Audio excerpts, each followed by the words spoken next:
গ্রামের দক্ষিণ প্রান্তে একটা বাঁশঝাড় আছে, যেখানে রাত নামলেই গাছগুলো আর গাছ থাকে না। দিনে মানুষ পাশ দিয়ে যায়, কিন্তু কেউ ভেতরে তাকায় না। কারণ সবাই জানে ওটা বাতাস না। শাওন শহর থেকে গ্রামে এসেছিল। এসব গল্পে সে বিশ্বাস করত না। এক সন্ধ্যায় সে একা ফিরছিল।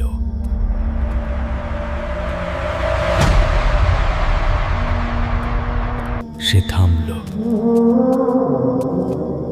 শব্দও থামল।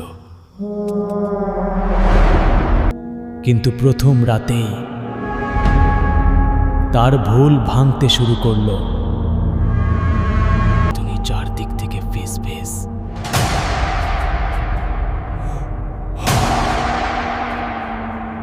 এখানে কেউ একা থাকে না।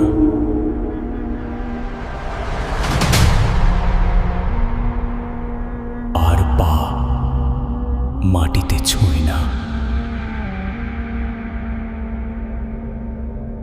তখন সে দেখল কেউ দাঁড়িয়ে আছে।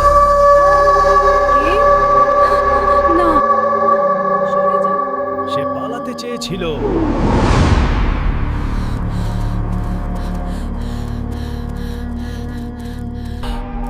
এখন তুই মর।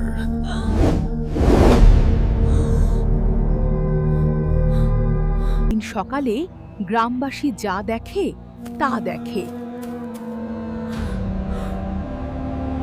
শাওন ফেরেনি।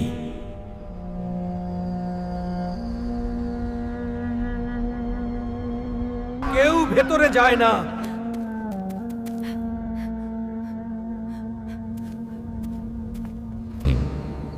কারণ সবাই যাচ্ছে।